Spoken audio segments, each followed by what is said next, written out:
Ladies and gentlemen, welcome to another episode of the Project Egg Show.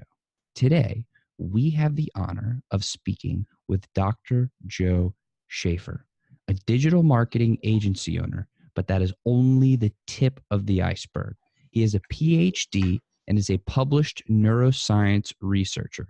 He's also a seventh degree, that's a lot of degrees, black belt in Kung Fu, and has been teaching and training for over 30 years with a 300-person school in Austin, Texas. So he brings 11 agency years and the experience with over 500 marketing clients together with his science mastery and strategy skill. So please, ladies and gentlemen, put your digital hands together for Dr. Joe. How you doing today? Hey, I'm doing great, Ben. Thanks. I am so glad that we get to chat today, and it is such an honor to have you on the show. It's great to be here. All right, well, let's dive right in. I want to know, what is your story? Well, you can tell by my background, so quite a few different varied things in there. So it could be a long story. So I'll do the Reader's Digest version of it. But I mean, my whole life I've been very interested in. I love science ever since I was a kid, a real science nerd, and I was headed towards that career, an academic career in research. And at the same time, I began to train in martial arts. And so those two things kind of went in parallel. I was doing both of them. And I came to Austin, Texas, to the University of Texas to get my doctorate, and I was in neurophysiology. And so, I know the topic is usually entrepreneurship. Actually, scientists are very much entrepreneurs because, you write your own grants, you ask your own questions, you set your own hours, you kind of guide your own future, your own destiny with what you're interested in. And so that really, that was fueled my desire to kind of be my own boss, to follow my own path. But also I found that I was more of a science fan. I love science, but I didn't necessarily have to be the guy sitting at the lab desk doing the experiments. In about 1996, I got Young Researcher of the Year. Got this nice trip to Breckenridge to go skiing and present, and got all kinds of job offers. Should have been the peak of my life. It only lasted about 24 hours. Next day I woke up and I realized I still didn't want to do science for a living. And so that was a tough one. I had to go talk to my academic advisor and tell him that I'm not going to go into the family business, essentially. And I'm going to pursue opening a martial arts school. Must have been a huge pattern disconnect for him to hear me say that. And it was very stressful for me to tell him, but actually he was very supportive of it and thought it was fantastic. And actually his kids came and took class from me at my school after that. So because at the time I got my PhD, I had about 200 students in my school. I had kept building it out, moving to new place, getting a bigger place, and growing. So by the time I finally got that doctorate, I was ready to kind of hit the ground running with a full-time school. So from that point forward, I just dove straight into marketing because my background had been in science. And so I took every class, read every book, took every seminar I could take on marketing. And that, toward the end of the 90s, there became digital marketing. And so when Google introduced its AdWords platform in 2002, I heard about it one day, and that night I already had an account running. So I was running it for my own business, and really built my entire school on the back of that platform. But it wasn't too long, I started having business owners come to me asking me to help them with their digital advertising. So I learned the lessons of digital advertising by learning in the seminars, books, classes, but I really learned the lessons spending my own money on the actual platforms and techniques, which is the greatest teacher of all, right? So flash forward to 2008, I opened up a full-time marketing agency, still have my martial arts schools. I opened up, at one point I had as many as 9 schools, and I sold off all of them but one. And so during the day, I'm a digital marketing person, and in the evening, I teach martial arts. So now though, our agency, we help small to medium size, usually owner operators, people who can make their own decisions about it. Not too much of a committee decision. Those are the people we prefer to work with, kind of smaller entrepreneurs. And so that's where we're at now. When you were still doing research and you were very ingrained in the science of it all, what attracted you to the specific field that you were in? Well, there's something to be said. At one point I told a good friend of mine who was a professor, I said, I probably, I'm not meant to be a scientist, I guess, even though I was very good at it, did very well. And he said, no, he said, you're wrong. You just picked the wrong topic. And so a lot of times what happens is almost like a baseball trade. You move from one university to the other one because your professor here knows that professor there. And so they kind of make a deal and you move into that lab and begin working. And so you work on whatever that professor's working on, which I could be interested in almost anything. But my true passion is about questions of consciousness and how we perceive the world, which I love about teaching Tai Chi and teaching Kung Fu, teaching meditation. And I have a lot of equipment here at my house where I continue to do that kind of research on myself and my kids. So, looking at effects of meditation and Tai Chi on relaxation and various measures of that. So if I would have picked that topic, I certainly would have probably stayed longer in it. But my topic of all things, Ben, was I studied electric fish and looked at the neurons in their spine that make the electric field and looked at how steroid hormones affect those and cause different behaviors. So still very interesting, but just wasn't something my whole life I wished I could know about electric fish. So I consider it good because actually now I can just be a fan of science and do something a little bit more exciting and connect with a lot of people via both teaching martial arts and working with clients. I want to drill down into the martial arts and the marketing agency a little bit later, but I'm fascinated by the neuroscience. That's what really caught my attention there. Can you talk about some of the specifics of your research, what you've discovered, and why and how that's so impactful to people and how we can use that to improve our lives? Well, much of science, you can break science into two types of research: applied research, where you're actually asking a question that you're going to then use kind of directly to help people, or a more basic science. And so basic science is more difficult to draw that connection between what you're going to use this for, but actually the biggest leaps as a society that we make are with what we find in basic science. So very often we'll hear maybe some congressman will complain about NIH funding for looking at the sex behaviors of flies or something like that and use it as an arguing point to cut funding. But all of those models are used to discover things about humans. And what people may not realize is that PCR reaction, which is used to replicate DNA, is what Ancestry.com uses, to analyze your DNA now in a couple of weeks. All of that was relied upon the discovery of a bacteria that lived on a thermal vent at the bottom of the ocean. And some crazy scientists that wanted to know about crazy things like bacteria at the bottom of the ocean discovered something that changed our entire world. So I worked on these weekly electric fish that generate this electric field.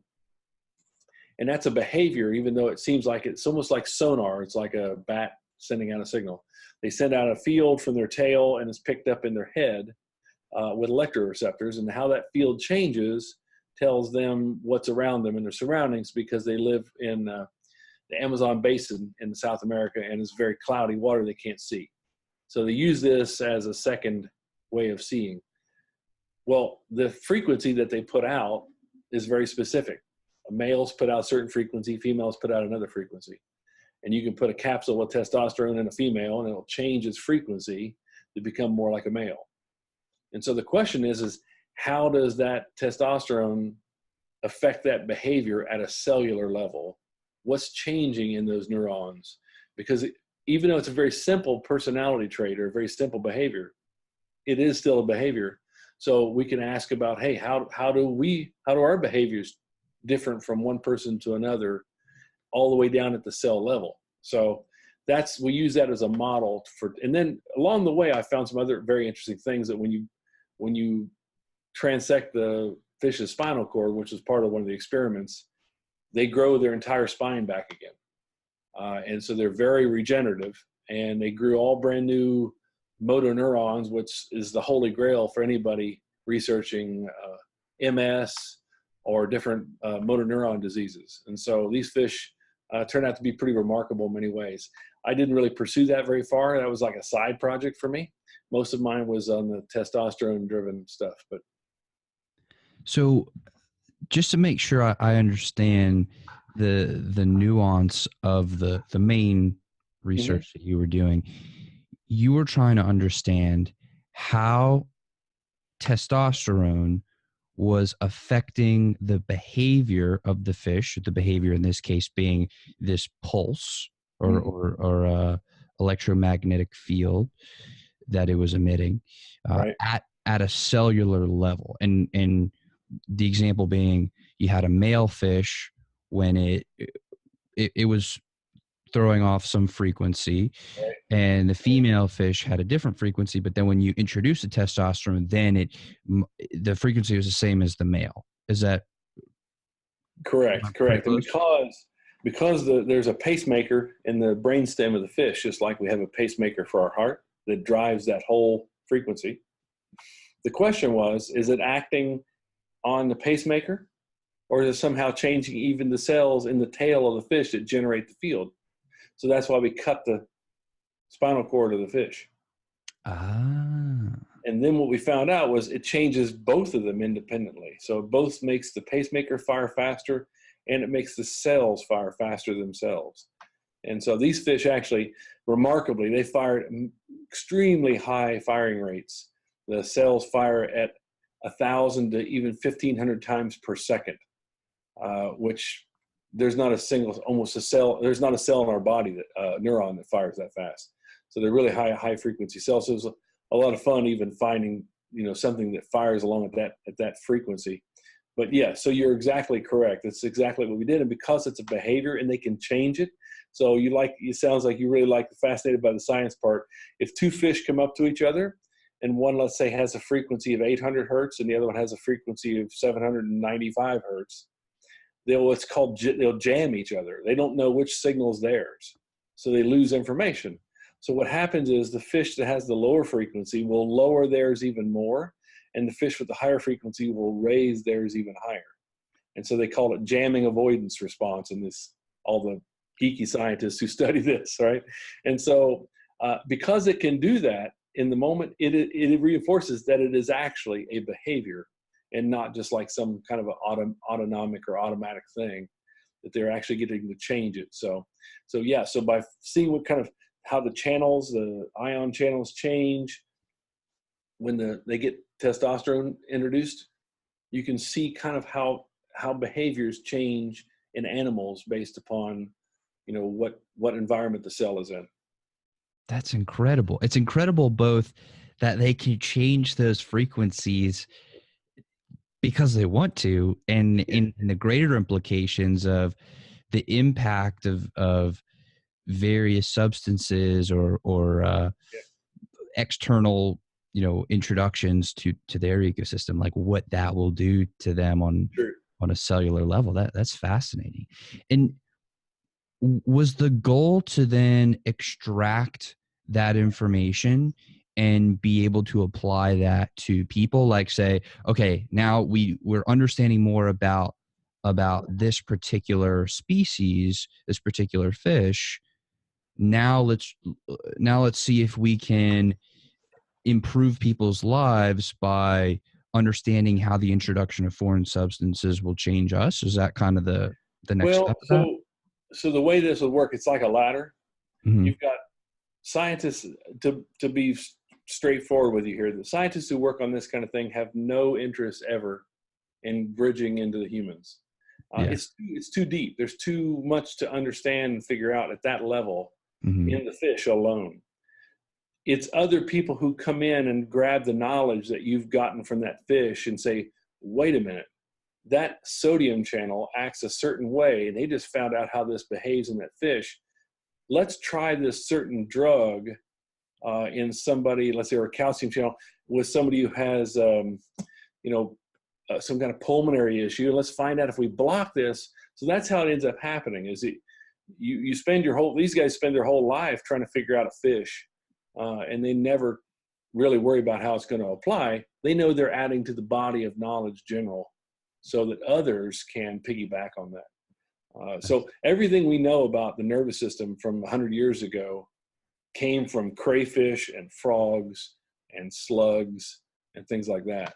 And so people built upon that in order to help you and I. That's incredible. It's fascinating. And it's fascinating how somebody who's studying something like that fish so deeply and drilling down so far, they may not even know that hundreds of years later, exactly, their work has implications that could change humanity forever. That is amazing. And it's there's, unfortunately, in our public right now, there's a kind of an anti-science atmosphere, anti-intellectual, anti-science, and that people don't realize that people do spend their entire life answering one or two questions, and because it's a religion for those scientists to share everything that they learn, and that the open sharing of that information is the culture of science. That's how it ends up in 100 years changing our entire world, is because everybody passes it around and has this devotion to pushing knowledge, no matter how small or disconnected it might be. Wow. That's the kind incredible. of the monks of science. Yeah. So you went deep into the science world. You figured out there's some things that I really want to focus on outside of this. Yeah. Why was Kung Fu the thing that you went into? Well, as a graduate student, depends. I was really good at research, and I really got my data fast. I just kept plowing through. My mindset is always, as soon as I sniff something, I head in that direction without stopping. So very often I'm sitting there recording from a cell, and I find something new, and I grab 2 or 3 more wires. I got wires sitting all over my head, and I'm onto a brand new experiment before I even know it. Whereas some of my colleagues would spend 6 months planning every detail. Well, what if this goes wrong, and what if that goes wrong? I would be done already with my experiments. So I had some time, and I already had started a small martial arts school. Well, it grew. So, it was an easy choice to make because there was no other choice. I already had, about 200 students. And it was, for me, it was a decision about, do I want to go into academics, where my wife was also in academics? We both go and try to find a position in the same university, which is impossible, and try to raise a family, maybe both of us living at a distance from each other. Or do we open a business ourselves and have our entire days to ourselves, where we run this martial arts school, helping people be healthy, helping people transform? I felt I could have a greater impact in the world on a few hundred people in my little universe there, and guide them, help them transform, than I would in the science world. And that's just me personally. So, plus I didn't want to work for anybody. I loved being my own boss. So, again, the grad school allowed me the freedom to build my school up. And by the time I made the decision, it was an easy decision to make because I had a fairly significant following. How did you make the decision when you first started the school? Okay, I'm going to start this school. Well, what I realized about myself, have you ever taken the Strength Finders test, man? Mm-hmm. Yeah. Yeah. Like my number one is teacher. I've known, I love teaching physiology at college. I got my black belt in 1987 in May, and I had opened my first class with 4 people in it the next month in June. We were not allowed to open a school until we were black belt. Well, I waited 30 days, and I had my own school. I've had one since then. So I've always known I wanted to teach, whether I had named it or not, and realized that's what I wanted to do. I just knew I had to do it. So in some fashion or another, I'm always teaching and educating, even as a marketer. I don't sell SEO and pay-per-click and this kind of thing to my clients. I educate them about how it works and why it's the right choice or not the correct choice for them. We make the decision together based upon, they now have the knowledge that I have. I love to educate them and empower a business owner so they're no longer kind of at the whims of someone just selling them products. They can make informed decisions. There's probably 100 different digital marketing tactics, and about 95 of them are just going to flush your money down the drain. Maybe only 5 of them even make sense for your business, for your budget, for your goals. And I love helping people understand that and make the good decisions so that when they leave, even if they leave me, they leave better than they arrived. So I guess that makes me a teacher. Where did that love of teaching come from? I mean, were you even as a little kid, were you a teacher? Like where did that really derive from? Well, I said I've always loved science, and I loved distilling information down to the very simplest form about everything I could figure out, and getting it down to where it was just almost like one sentence. Even a complicated topic, I could, make a metaphor to something else or an analogy and really nail it down. And I found that was just straight up joy to me. But the second part, at least 50% of the joy was then telling somebody else that, sharing that with somebody else. So if I figured it out myself, I was never completely satisfied. It wasn't until I, could show it to somebody else and see that they also understood and were in the same place with me and connected with me. So again, I think all arrows pointed to teaching, and I don't know where that comes from. Maybe that's a question for my cellular basis of behaviors. It seems like the thing that goes hand in hand with the teaching is the learning too. Have you found that you've always been really interested in learning and developing yourself and developing your knowledge? Yeah. Oh, absolutely. I just quoted on my Facebook page the other day one of the Stoics, and it's basically luck or success doesn't come to you from luck or accident. It comes from working on yourself every day. And certainly I'm a believer in that. I'm a lifelong learner. You can't get your PhD without, you have to love it because you're going to hate it in the end if you don't. But definitely that's you talked about Strength Finder again. That's one of my other ones is, I don't know if you remember some of the categories. Input. I love gathering information. And then another one I have, which was synthesizing information. And then I had communication and empathy.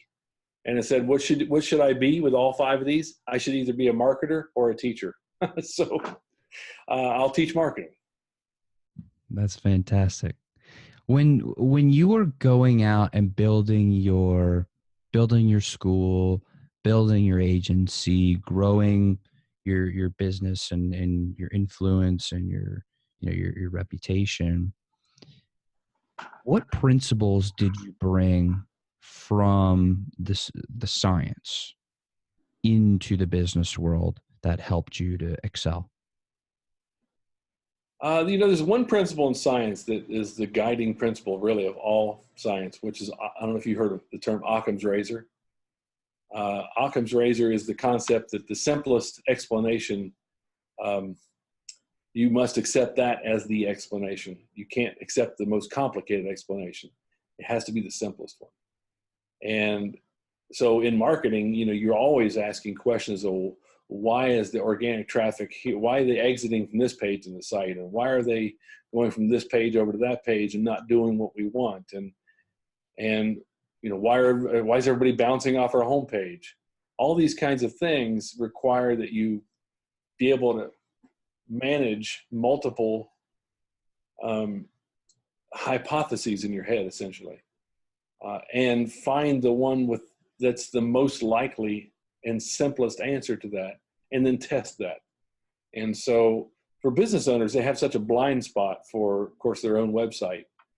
They believe whether they believe it's the best or not, they believe everybody's going to read the actual words, which is almost never true. And they certainly don't take Occam's razor to their website.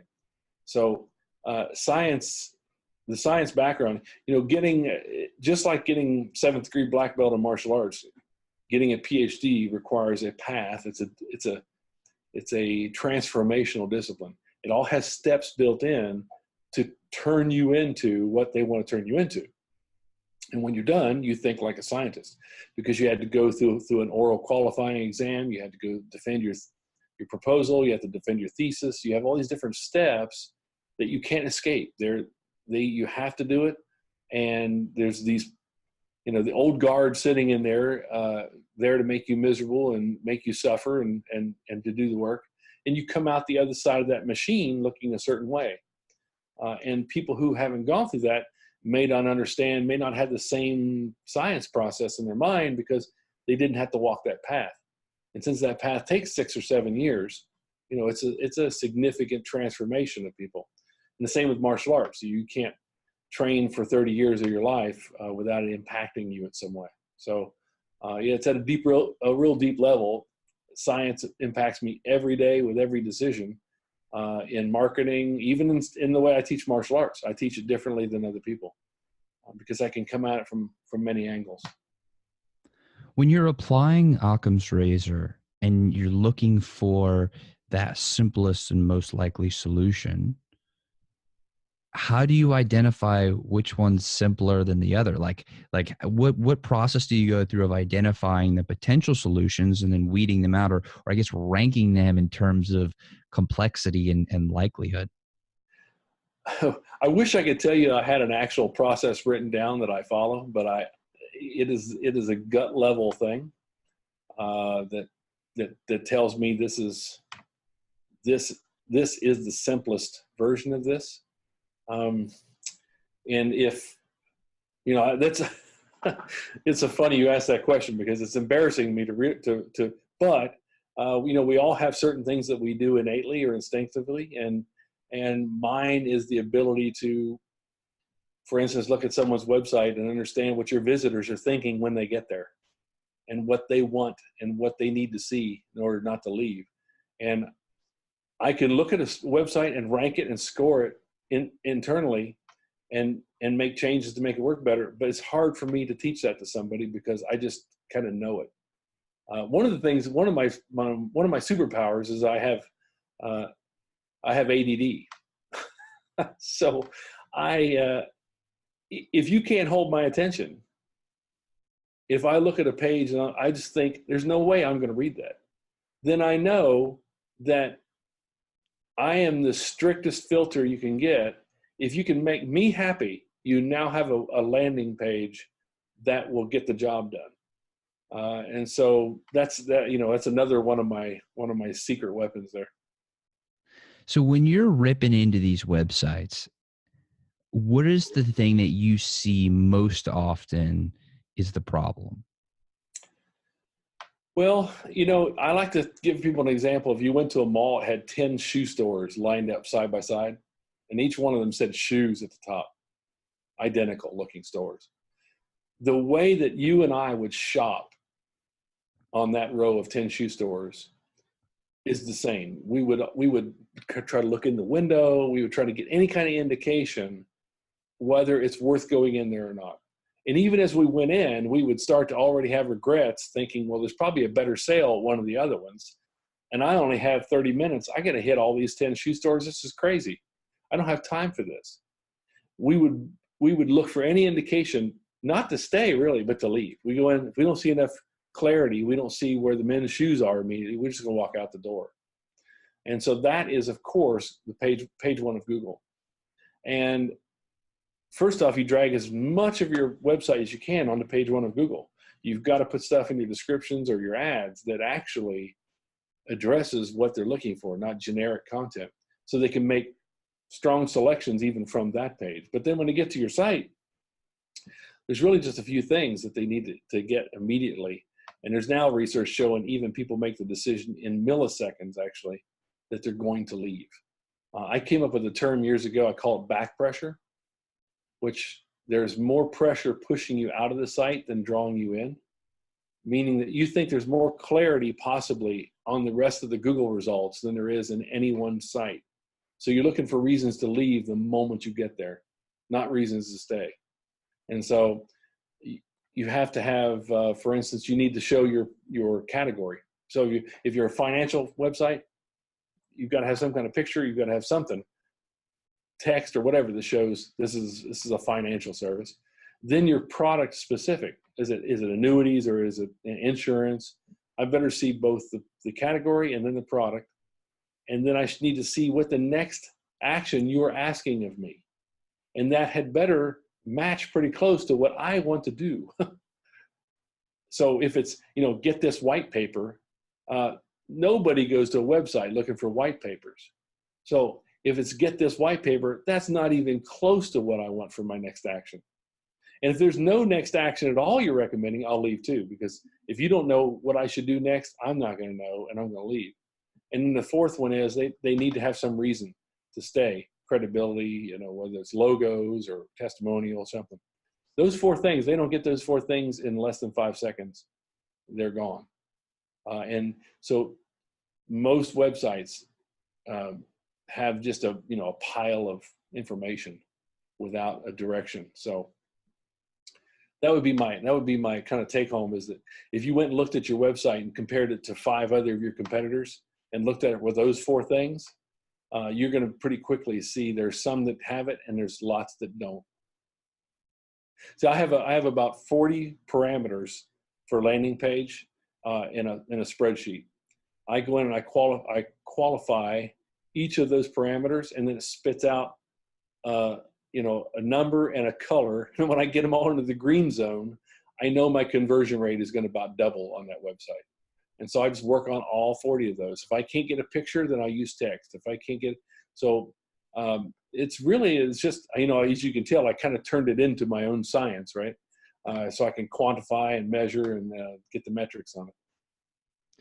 It seems like the process of, that innate page scoring is one thing, and that's really, really cool. And I appreciate you breaking down some of those things that you're really looking for. But it seems like that 40 item checklist or spreadsheet, kind of like you were saying, it's very scientific. It's a very experiment driven way of going about that. Do you feel like that was a result of you starting all those experiments? Like you were saying, how you'd be plugged in and you'd have this one experiment going and you have the wires everywhere, and then you see something and you immediately want to start that next experiment. Mm-hmm. Yeah. So I didn't mention in my agency, the first product we ever had then was a product called Live on Page. It was a video. And you remember these videos that would pop up on websites without you asking for them and they float above it? Okay, we were like the first about 3 companies in the world that had that. And we invented the software for ourselves to do that. It was a very annoying technology, but it worked great. It drove a lot of conversions. But it was a very kind of a cheap price. Nobody charged that much for it. And everybody raced to the bottom immediately on this, started selling these videos for like $30 or $40 a piece. And we were the most expensive version in the category. But we gave lots of guarantees. It's going to get you more sales or leads, or we're going to reshoot for free until you do. Well, that put us on the hook to make those videos, kill it for you. So I had to spend all this time with these business owners figuring out what their differentiating message was, what they wanted people to do in their website, everything about them that was important that I could tell in a 30 to 60 second script. And I had to do that over 500 times with different clients. So I really went through like a very comprehensive marketing process with hundreds of clients. And it was a great education. It was like Malcolm Gladwell's 10,000 hours of mastery. I got a snapshot in my head of every kind of business, all kinds of industries. And that kind of shooting off here in a different direction. What was it you asked me? I wanted to understand like the correlation between doing all of those experiments. Thank you. Thank you. So we were supposed to be on the hook to reshoot free videos until they got results. Well, not everybody is meant to get results. In fact, most do not. And it's not the videos the problem. We would find out they're only getting 50 visits a month to their website. So they needed SEO, or they needed pay-per-click. Therefore, our agency started helping them with that. Or that their website was just terrible. They had no plan in their website. In fact, the funniest question always was, what do you want someone to do in your website? What do you want? They said, well, I want to make money. Well, I know that, but how are you going to, turn their action in the website to that money? And then there's just silence because they have no idea. They don't even know what they want them to do in the website. They built a website and that's as far as it went. And so I built this list of 40 things up over years, actually, of, realizing that, well, it's really difficult to get a picture for a financial product, right? Because what are you going to do? Everybody has the same thing. Two guys shaking hands in a lobby of a business building, right? You just, there's no way to have pictures of these things. Or someone who's happy on the beach because they're retiring. That's usually another one, right? And so you had to fall back on different versions. So I could substitute text. How close is the text aligned? Is there other ways? Can I put some kind of a graphic in there if it's got a bag of money or something like that? So there's different versions, different ways that I can boost those numbers. And over the matter of years, that's where I came up with all 40 of those. That's incredible. Do you offer any sort of product or swipe file or lead magnet where you give people access to those 40 different well, things? I never really built it so that others could use it because it really requires a lot of experience to look at the site and give it a qualitative score based upon how well I think it's accomplishing that task. Does that make sense? Yeah. So it's not like a cut and paste kind of a thing, unfortunately. I use it, but I'm not sure how useful it would be.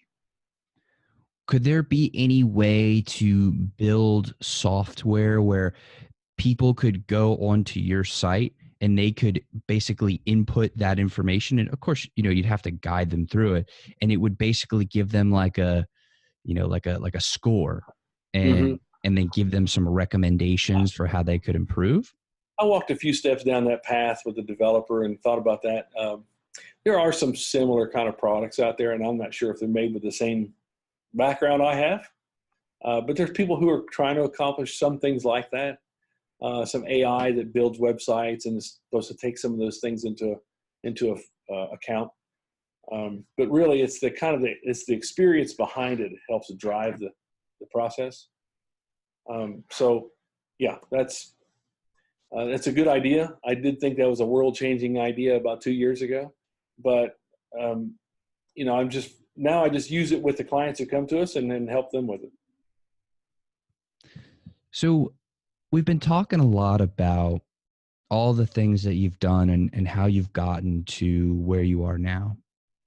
But what are the things that people definitely need to be learning from you with your different skills and different backgrounds and various disciplines? Like, what are things that people need to learn from you that I really haven't explored yet?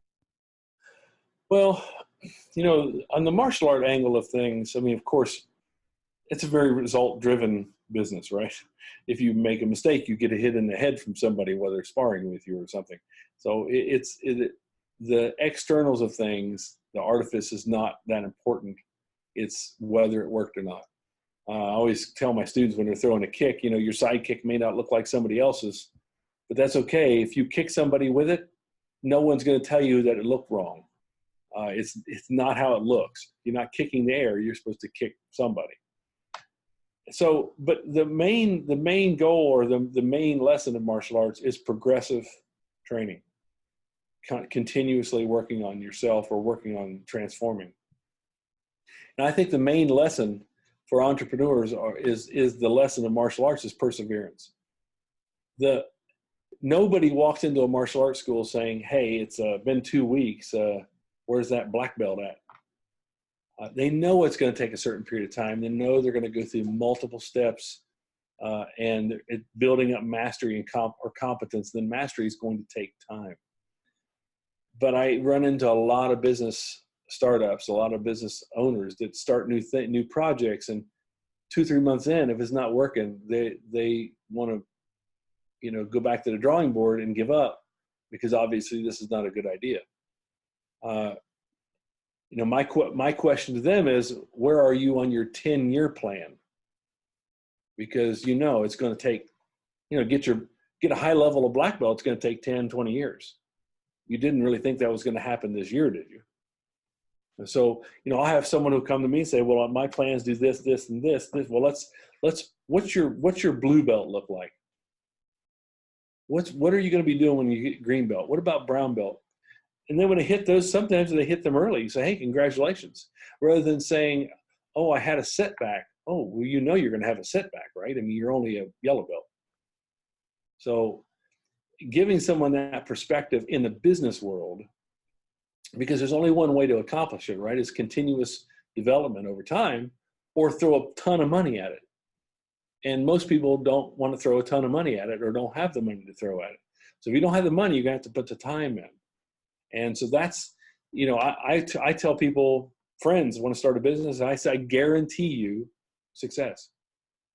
Stick with it 10 years without stopping, and I guarantee you'll be successful. So it's the same lesson as martial arts in that way. As you're building that 10-year plan, and or maybe that's not even the right question. As you're on that journey or on that process of perpetual development, how do you go about structuring that? Like, do you have a formula for your development where okay, I'm going to read X number of books per week, or I'm going to spend X number of hours per day? Like, how do you structure your development? Yeah, I mean, it sounds funny to say that I actually have a belt. I have it divided by belts because that's a world that I'm very comfortable with, right? Up to black belt. Black belt is where they're getting their brand new leads or sales that they've never gotten before, and they're in a new world. And so it takes a differing amounts of time. Some people come in and they're at different levels. I had a company that came in, they said, we just need SEO. Well, they didn't just need SEO. And, I've literally said to them, well, SEO is like a brown belt technique, you're back here at white belt right now. You don't have your message. You don't know who you are. You don't know what to leverage to get people to become leads. They had a lot of unleveraged assets. They had parts of their technology that they could do a freemium on. They weren't even, it was buried in the website. They weren't offering it to anybody. They weren't leveraging it. Now they're drowning in leads, and the sales teams complain they get too many leads. So, it wasn't a traffic problem for them. And we do SEO for them too. But the point is that knowing where they're at on that belt, some people might already be, higher level already. But business owners get fixated on a term. I've heard of SEO. Someone asked for SEO. Or I've heard of, I heard we're all supposed to be on Facebook. Most of them would have no idea how to do any selling on Facebook, but they think they're supposed to post every day. And that time could be spent maybe in better ways, depending on their industry. They may not be completely wrong for that platform. Now, when it comes to, and that makes a lot of sense as far as helping a business with their marketing and their branding and building out, long-term, a long-term plan for them, a very sustainable plan for them.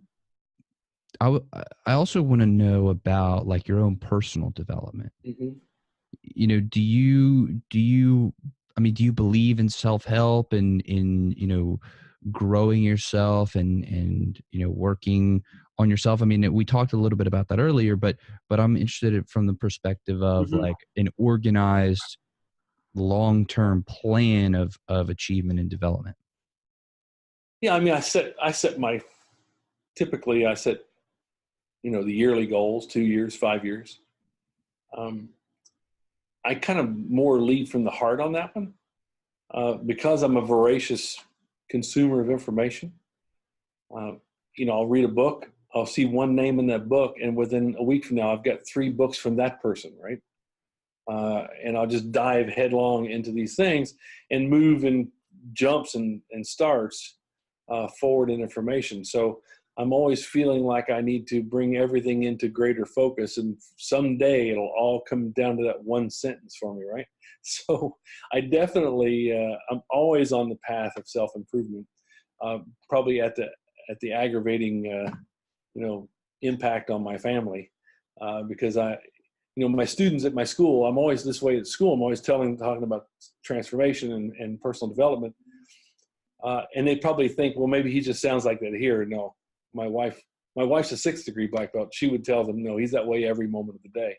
So yeah, I've got a stack of, 10 books next to my bed.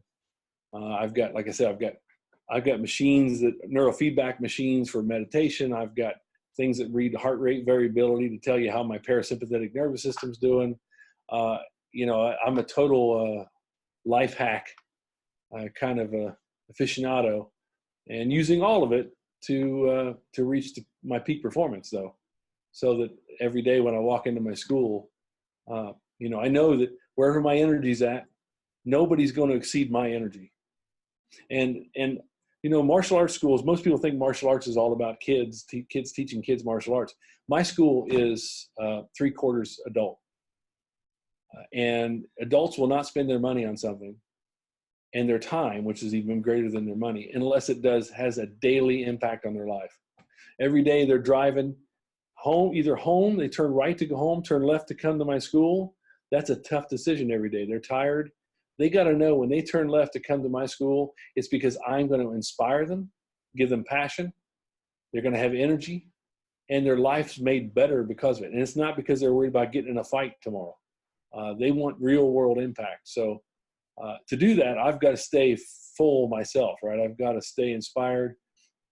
I've got to work out every day myself on my own, so that I'm not tapping into a kind of an empty well. As you're studying peak performance and optimal or optimizing yourself, would have been, outside of the things we've already talked about, would have been some of the biggest discoveries and breakthroughs that you've made? I think discovering, I used a book actually this year. I got a book on Amazon. I think it was unsponsored, I didn't know about it. And I went through the exercises in there and discovered the kind of the overriding emotion in my life that has been in the kind of peak moments of my life. That's been the emotion that was there. And understanding that helps me to, everybody has bad days. We all had some kind of, whether major or minor trauma in our life, that we could go down a rabbit hole forever on that. We're going to figure that trauma out to the nth degree. But if you can tap into the thing that overpowers all of that, then you can ride that wave. And when I go into my school, what I found out was passion, right? Passion and inspiration were my 2 things. And, if I'm feeling kind of a little down, I'm like, well, if the room seems a little darker to me today, and when I remember, hey, that's because I am the one that lights the room up. I bring the light. And once I realize that, suddenly it just flips a switch in me, right? I'm not waiting for it. I've got to become the channel for it. And so learning that was a huge, it's embarrassing. It took into my 50s to figure that out. But, we all take minor steps for a long ways, right? But yeah, that's been a big one for me. It's interesting to me how you have a scientific background. I mean, you are a scientist, and you're in the world of martial arts and extreme discipline, and hopefully I'm using the right term with martial arts. I want to be Good. respectful there. And you run a marketing agency with a meticulous system of improvement and spreadsheets. And then the thing that you were saying is at the peak was the emotion of it. That is Yeah. that is profound to me. Well, and And if I may share, I started my marketing agency because I felt I was had too much heart in my school. I never felt like I could be ruthless with my students and charge them the money I should charge them. That, I just felt it was almost like my religion, right? I didn't want to muddy it.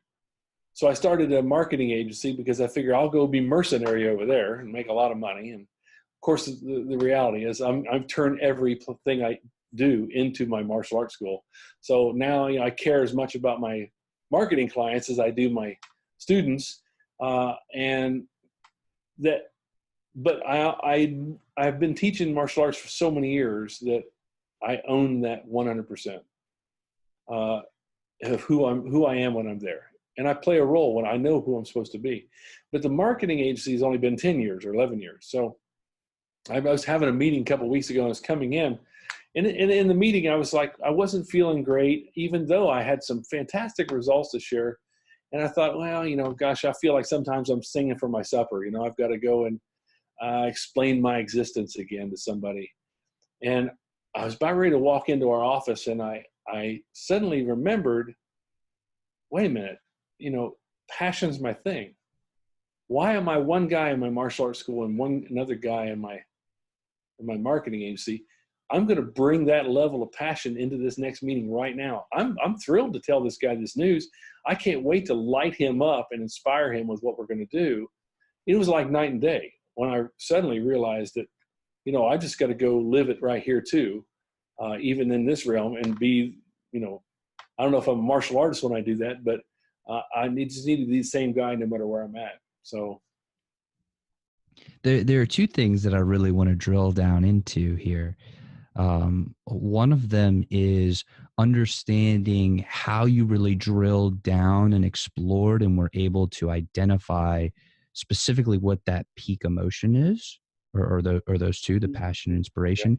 And I also want to understand how you like how you actually made sure that in all of these areas of your life you were still yourself, you were the same person. Like, how did you implement that? Because I feel like a lot of people struggle with that. I know those are two very different things, but So in terms of the breakthrough of realizing that I went through a book. It was 40 days of exercises, started at the first of the year. The book is Claim Your Power by Maston Kipp. And I recommend anybody to go through it. It was a very transformational thing. I've gone to, I don't know if you heard of Landmark training, a Landmark forum, but I've been through transformational training like that in the past. So I've done a lot of deep work in the past about 15 years to try to plumb down and figure out who I am. And we all have frustrations. We all have things about ourselves. I have things come in from my parents, maybe whether money issues or what have you. And we all spend time working on that. And so that's been my process, is to kind of dig and dig and dig, and eventually realizing that this passion part was the last, piece of the puzzle for me, because it allowed me to focus on the thing that I wanted, not the thing that I didn't want. But until you do the other parts too, until you really understand yourself and can look at some of the dark sides of yourself, I think you're not going to get as much out of it. So I think it's important to do that too. In terms of being myself everywhere, I don't think I have much of a choice. like it or not, it happens, right? And we all do. So for instance, I grew up I grew up on a farm in Indiana, and we didn't have much money. My dad was a Depression era kid, so actually was born in 21. So he's quite old when I was born. So I learned those lessons of the Depression, actually, which was scarcity and that work hard. And so I could tell that he did not respect or like people that had money. He didn't say that, but you can always tell. And so to this day, my deepest drive is to work really hard, but not charge much money. And if I know that if I do that, I'm going to please that man that's inside my head who thinks, now that's a good man who does that. So, so we all have to, we keep battling that little voice. And that voice ends up being the guy who works extra hard for everybody, no matter where he's at, and tries to do the very best job. I'm just trying to get better on the money part. When you're talking about exploring the dark sides of yourself, it seems like it involves asking yourself some very hard questions that a lot of times you don't really want to answer, at least at the surface level. You're like, oh, I don't want to do that. But then, you have to push through. How do you identify what those dark areas are? Because I feel like a lot of us have blinders on, and I am probably the biggest, I probably do this the most, so I'm not claiming that I don't, but how do you identify those and push away your own biases, your own blind spots to really drill down in there and make the changes you need to make? I have really strong empathy drive in me, even with myself, right? So I'm capable of kind of getting to the heart of things in other people too. When other people, I just kind of feel what it is, what's actually going on with them. But I think going through a process like the book I mentioned, that's going to take you through it. Now, I know some people who I recommend they get the book and they're just miserable, right? They're like, I spent the whole morning crying. I'm not doing this anymore. That's, once you've done a few of these things, or once you've done some breakthrough training and things like that, you're more about, I just want to get to the heart of it. I don't care where the blame goes. I just want to get to the heart of it so I can start working on it. And you're talking about, everybody has it. So everybody has stuff to work on. It's the people that say, oh yeah, I don't really have any issues. Those are the ones actually you have to worry about the most. It's so deep and so entrenched that they, it caused them to say that. So I enjoy it actually. I enjoy the work on it. It's emotional, but it always feels cathartic. Dr. Joe, I want to thank you so much for coming on the show today and sharing this time with me and exploring all the different things that we explored. So thank you very much for that. Thanks, man. I just have a couple more questions for you, then we'll wrap it on up. I feel like one of the bedrocks of humanity, I know that's a big statement, but I really do feel this way, is connection. Yes. And I want to understand your philosophy on developing deep, meaningful, and genuine connection with another human being. Well, that's a deep question. Let's see. My philosophy on connection. Mm-hmm. Well, I wear my heart on my sleeve, and I put it out there, I think, as a sacrifice so that you and I can connect. So I use my sincerity and my honesty as a way to bridge the gap between us. And I feel that, I've always done that. And I feel, especially around martial arts students, you'll have a lot of guys who are kind of macho, and, they're not comfortable with that level of connection. And I feel it's my personal mission to have them see the 7th degree black belt that can kick them in the head. That's the most connected and in touch emotionally of anybody in the room, that you can have that and, not be bullied, right? Not be weak. And then it's strong to do that. So yeah, my philosophy is that, what else is there, right? Other than connection. What's your greatest theory? My greatest theory. Give me someone else's, and then it'll make me think of mine. How's that? E equals MC squared. No, let's think. Yeah. Well, there's something I always say to my students, because they have to get up and do a test, and the test may take an hour long of them just punching and kicking the whole time, doing forms. And, you get done with one form and you've got to start the next one, and it just takes everything you've got. And so I discovered this years ago. getting ready for my own test, practicing. And if I just stood there, I would completely come down and quit sweating. I'd just go home, walk home. If I, that beginning the action is the hardest part. And so, in a form, you do a bow like that before you begin the form. And so what I found is that's easy, right? To bow. I would, when I finished with one form, I would immediately bow to start the next one. And then when I stood back up, I'm like, oh no, now I had to start.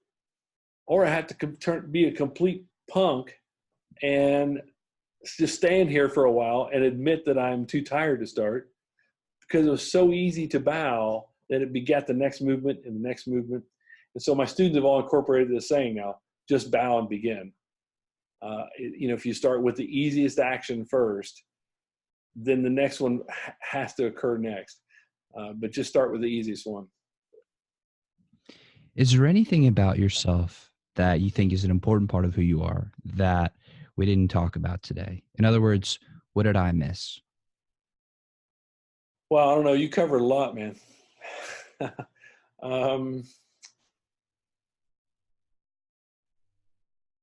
No, I think we covered everything. I way more than I thought we would. You're a good interviewer. Thank you, sir. I appreciate that. One more question for you. I'm 24. The show is my greatest passion, and I have another business outside of Project Egg. What question should I specifically be asking you specifically, with your knowledge, wisdom, experience, your genius, that I just wouldn't think to ask? Well, I haven't really talked to you about your business, how it's monetized, those kind of questions. I think that the work that you would do on yourself personally is the same work you do on your business, right? You are the brand of your business. Years ago, I was like, wow, why can't people just study Shaolin? Why do they have to have me? If I don't show up some night, they all, half of them drop out or something. Can't they just want to learn martial arts from one of my assistant instructors? Why does it have to be me? Then I realized, oh, wait a minute, I'm the brand. And when I embraced that and understood it, then I could realize, okay, this is who I am. Now I'm going to optimize those things in their experience. I'm going to become more of me, right? So that would be, if I were you, I would continue to go through a investigation of yourself and what part of you is in your business, so that you can, you've got brand lovers out there, right? If you don't understand that, at some point, you might veer off that road and not realize it. Well, again, Dr. Joe, I want to thank you so much for coming on the show and for sharing everything that you have. And I'd also like to thank you for what you do and acknowledge you for the good work that you're doing, and for all the people that you teach and the businesses that you help. And by you helping them, they're able to help all of their customers. And I mean, you're impacting a lot of people, and I wanted to recognize you and thank you for that. Well, I really appreciate you saying that. Thank you. Yes, sir. Can you give us some actionable items to take away from here that we can go home, or we might already be home, but we can finish off this interview and immediately take some action now that we're all fired up from it?